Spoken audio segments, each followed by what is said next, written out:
আসছি মসজিদে আল্লাহর হুকুম মানা গোলামি করার জন্য, আল্লাহর হুকুম মানার জন্য, মসজিদের পবিত্রতা রক্ষা করা। কি বলেন?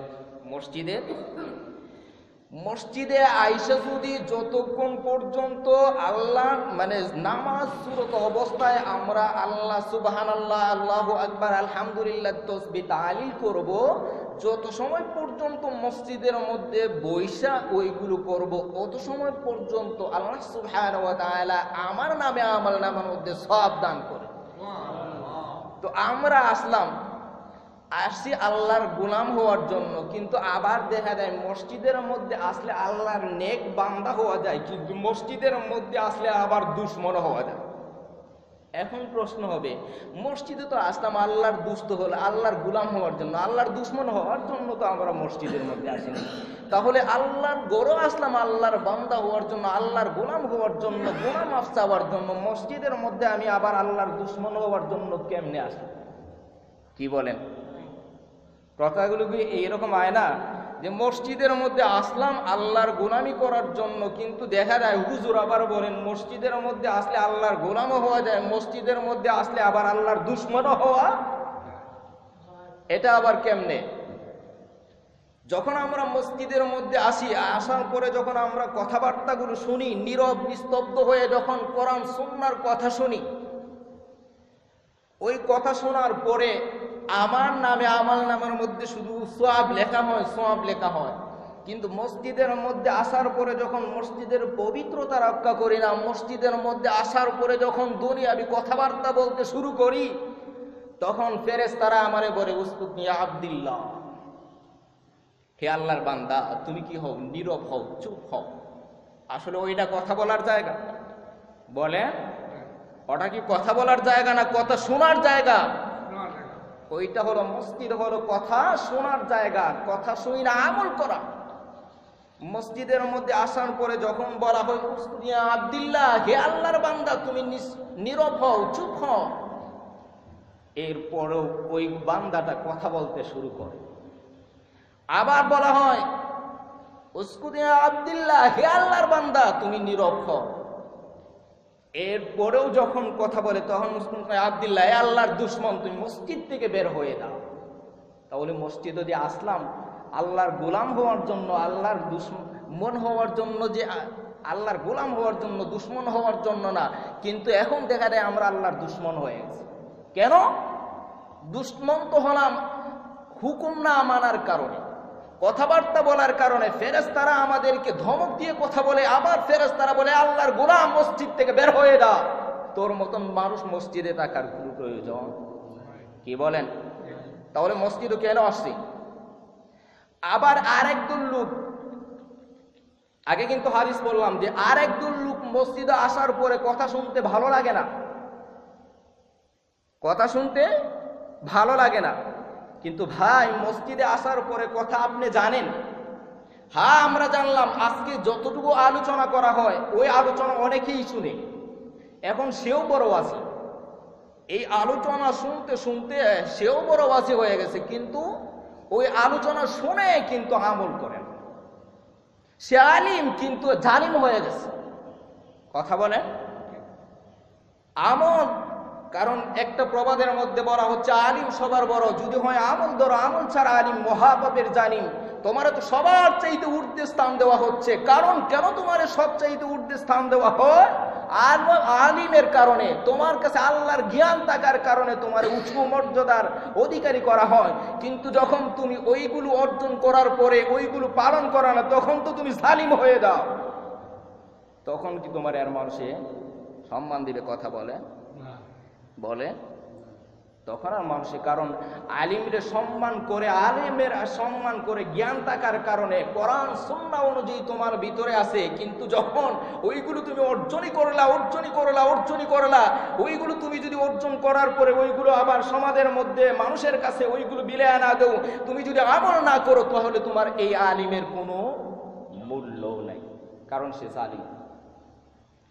যাই হোক হাজিরিনে কেরাম, আমি আপনাদের সামনে একটা সূরার 12 নম্বর আয়াত থেকে তেলাওয়াত করেছি। আর আজকের দিনটা হলো নতুন বছরের নতুন দিন। কি বলেন? নতুন বছরে নতুন দিন।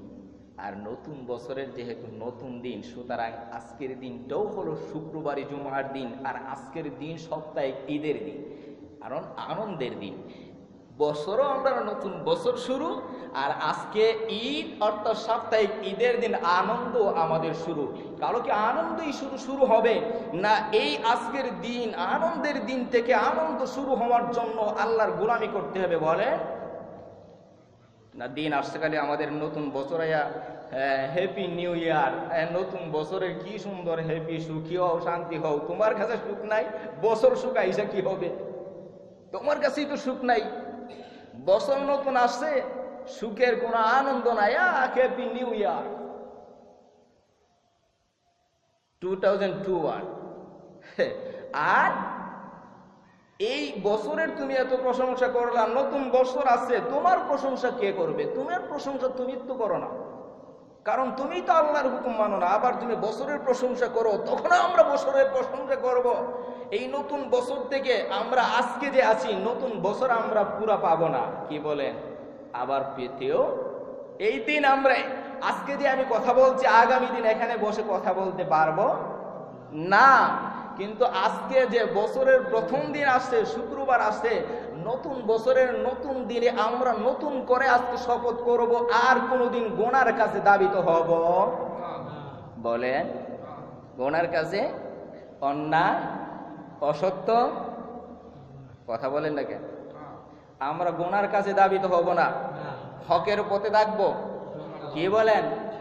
না মানুষের উপর জুলুম করব, সুদখুরি করব, জিনাকুর, বেবিচার, নারী দর্শন, কোনো কিছুই আমরা থাকবো না। কারণ যদিও আমাদের মধ্যে কোনো কিছু একটা গুনার দিকের তালিকা থাকে, আমরা যেহেতু আজকে নতুন বছরের নতুন দিনের নতুন শুক্রবার পেয়েছি, আজকে আল্লাহ সুবহানাহু ওয়া তাআলার দরবারে এই শুক্রবার আনন্দের দিনে, ঈদের দিনে, জুমার দিনে আমরা আল্লাহর কাছে দোয়া করব, আল্লাহ জীবনে যত গুনাহ করেছি, আজকে এই দিনে, এই শুক্রবারে, নতুন বছরের নতুন দিনে, নতুন ঈদে, আজকে ঈদের দিন অর্থাৎ সাপ্তাহিক ঈদের দিনে আমরা তুমি মুনিবের দরবারে তওবা করেছি, আল্লাহ জীবনে আর কোনদিন গোনার দিকে দাবিত হব না।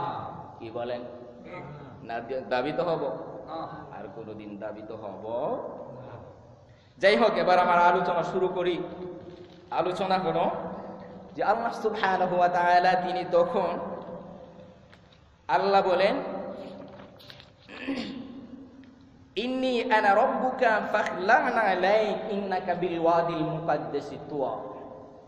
আল্লাহ সুবহানাহু ওয়া তাআলা ওই আলোচনা এখান থেকে শুরু করছেন যে মুসা এবং ফেরাউনের।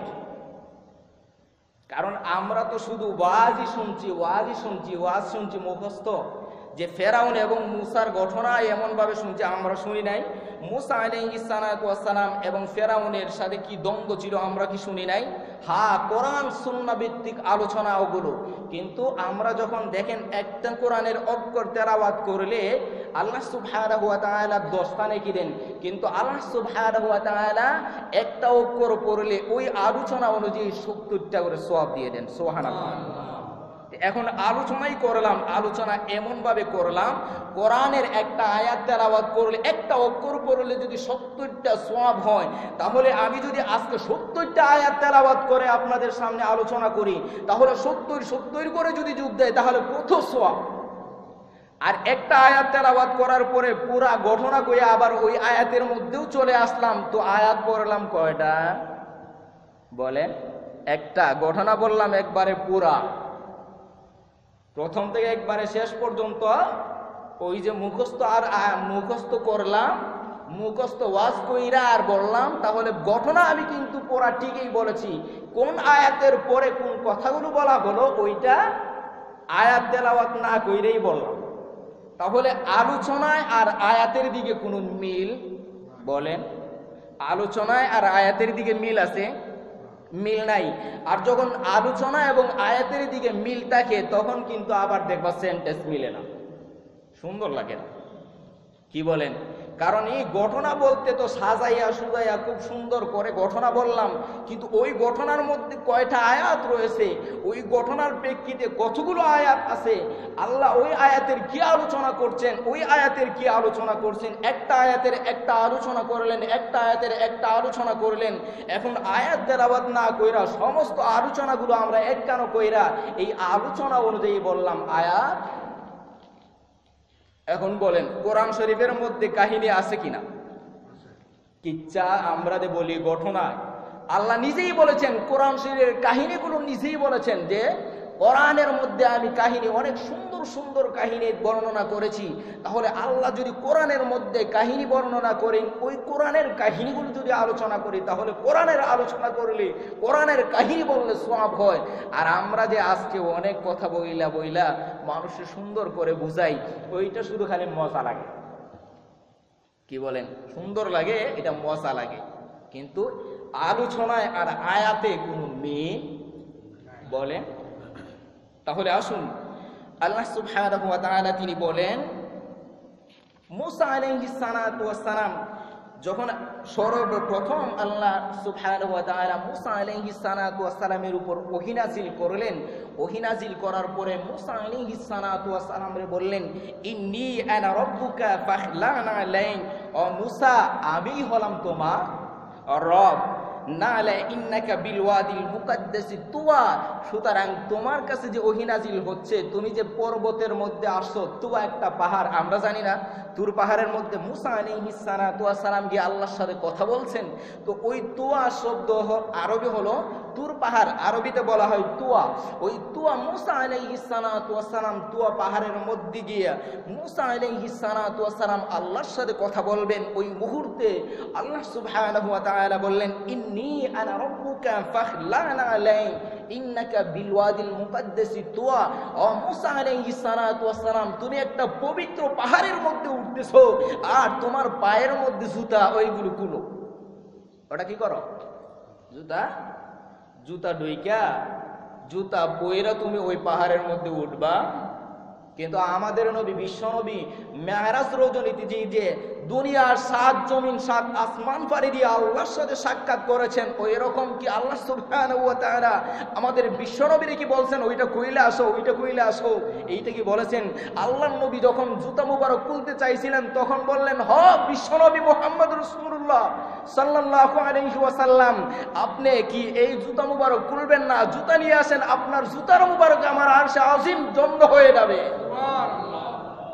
কিন্তু মুসারে কি বলা হলো, মুসা তুমি জুতা খুলো, খুলো, জুতা বইরা তুমি কি করো, এই তোয়া পাহাড়ের মধ্যে উঠবে না। তখন মুসা আলাইহিস সালাতু ওয়াস সালাম আল্লাহর হুকুম মাইনা এই জুতা কুইলা তিনি কি করলেন, তোয়া পাহাড়ের মধ্যে গিয়ে আল্লাহর সাথে কথা বলবেন। তখন তিনি বলেন, ওয়ানা ইখতারতুকা ফাসতামি' লিমা ইউহা ইন্নানি আনা আল্লাহ।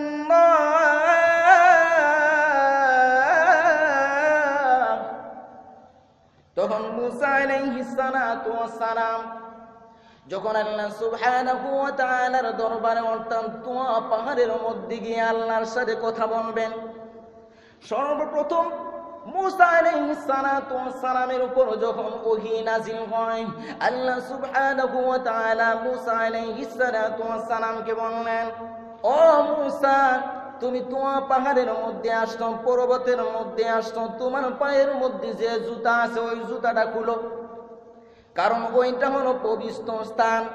মুফাসসির কেরামরা বিভিন্ন দিকে বর্ণনা করেছেন, মুসা আলাইহিস